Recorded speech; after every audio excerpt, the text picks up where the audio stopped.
ರೇಣುಕಾಸ್ವಾಮಿ ಕೊಲೆ ಆದಾಗ ಪವಿತ್ರ ಗೌಡ ಸ್ಪಾಟ್ ನಲ್ಲೇ ಇದ್ದಿದ್ರ.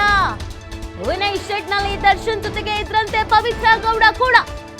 ಹೊಡಿ ಇನ್ನೂ ಹೊಡಿ ಅಂತ ಹೇಳಿದ್ರಂತೆ ಪವಿತ್ರ ಗೌಡ. ಆಗ ರೇಣುಕಾಸ್ವಾಮಿಗೆ ಮನ ಬಂದಂತೆ ಥಳಿಸಿದ್ರಂತೆ ದರ್ಶನ್. ಹೊಡೆದ ಏಟಿಗೆ ಸ್ಪಾಟ್ ಅಲ್ಲೇ ಸಾವಿಗೀಡಾದ ರೇಣುಕಾಸ್ವಾಮಿ. ಆಗ ಗಿರಿನಗರ ಹುಡುಗರಿಗೆ ಕರೆ ಮಾಡಿ ದರ್ಶನ್ ಕರೆಸಿದ್ರಂತೆ. ರೇಣುಕಾಸ್ವಾಮಿ ಬಾಡಿಯನ್ನ ಸುಮನಹಳ್ಳಿ ಮೋರಿಯಲ್ಲಿ ಎಸೆದಿದ್ರು ಹುಡುಗರು.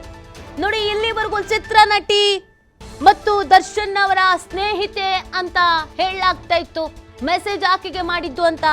ಈಗ ಪವಿತ್ರ ಗೌಡ ಅನ್ನುವಂತ ಹೆಸರು ಬರ್ತಾ ಇದೆ. ಈ ಹಿಂದೆ ಕೂಡ ಪವಿತ್ರ ಗೌಡ ಹೆಸರು ದರ್ಶನ್ ಜೊತೆಗೆ ಓಡಾಡ್ತಿತ್ತು. ಕೆಲವು ವರ್ಷಗಳಿಂದ ಇವರಿಬ್ಬರ ಫೋಟೋಸ್ಗಳು ವೈರಲ್ ಆಗ್ತಾ ಇತ್ತು. ಇತ್ತೀಚೆಗೆ ತಾನೇ ಸೋಷಿಯಲ್ ಮೀಡಿಯಾದಲ್ಲಿ ಸಿಕ್ಕಾಪಟ್ಟೆ ಫ್ಯಾಮಿಲಿ ಡ್ರಾಮಾ ಆಗಿತ್ತು. ಇದೇ ಪವಿತ್ರ ಗೌಡಗೆ ಈ ರೇಣುಕಾಸ್ವಾಮಿ ಮೆಸೇಜಸ್ ಮಾಡ್ತಾ ಇದ್ನಂತೆ. ಆ ನಂತರ ಅದನ್ನ ದರ್ಶನ್ಗೆ ಹೇಳ್ಕೊಂಡಿದ್ದಾರೆ. ದರ್ಶನ್ ಮತ್ತು ಪವಿತ್ರ ಇಬ್ರು ಒಟ್ಟಿಗೆನೆ ಈ ರೇಣುಕಾಸ್ವಾಮಿ ಮೇಲೆ ಹಲ್ಲೆ ಮಾಡಿದ್ದಾರೆ. ಅಂದ್ರೆ ಆ ಸ್ಪಾಟ್ ನಲ್ಲಿ ಪವಿತ್ರ ಕೂಡ ಇದ್ರಂತೆ. ಈಗ ಪವಿತ್ರನನ್ನ ಕೂಡ ವಶಕ್ಕೆ ಪಡ್ಕೊಳ್ತಾರಾ ಅನ್ನೋದು ಪ್ರಶ್ನೆ. ಯಾಕಂದ್ರೆ ಕುಮ್ಮಕ್ಕು ಕೊಟ್ಟಿರೋದು ಪವಿತ್ರ ಗೌಡ. ಹೊಡಿ ಇನ್ನೂ ಹೊಡಿ ಅಂತ ಕುಮ್ಮಕ್ಕು ಕೊಟ್ಟಿರೋದು. ಕ್ರೈಮ್ ಮಾಡೋದು ಎಷ್ಟು ತಪ್ಪೋ, ಕ್ರೈಮ್ ಮಾಡಿಸೋದು ಅಷ್ಟೇ ತಪ್ಪು. ಈ ಕುಮ್ಮಕ್ಕು ಕೊಟ್ಟಂತ ಹಿನ್ನೆಲೆಯಲ್ಲಿ ಪವಿತ್ರ ಗೌಡ ಕೂಡ ಅರೆಸ್ಟ್ ಆಗ್ತಾರ. ಹಾಗಾದ್ರೆ ಈಗ ಟೆಕ್ನಿಕಲ್ ಆಗಿ ಆರಾಮಾಗಿ ಎಲ್ಲ ಡಾಕ್ಯುಮೆಂಟ್ಸ್ ಗಳನ್ನ ತೆಗೆದುಕೊಳ್ಬಹುದು. ಯಾರಿಗೆ ಕಾಲ್ ಮಾಡಿದ್ರು, ಫಸ್ಟ್ ಯಾರು ಕಾಲ್ ಮಾಡಿದ್ರು, ಏನು ಮಾತಾಡಿದ್ರು, ಎಲ್ಲವೂ ಕೂಡ ಗೊತ್ತಾಗತ್ತೆ.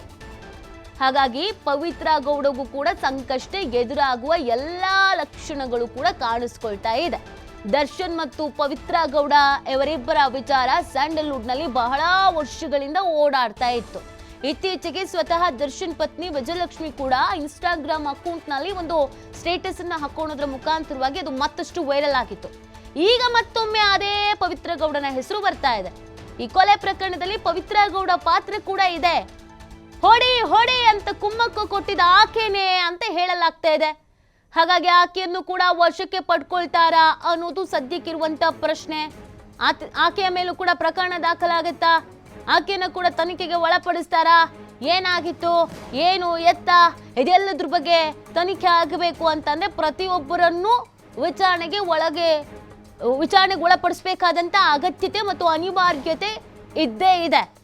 ಕಾನೂನಾತ್ಮಕವಾಗಿ ಏನೆಲ್ಲ ಪ್ರಕ್ರಿಯೆಗಳು ನಡಿಬೇಕೋ ಆ ಎಲ್ಲಾ ಪ್ರಕ್ರಿಯೆಗಳು ಕೂಡ ಇಲ್ಲಿ ನಡೆಯುತ್ತೆ.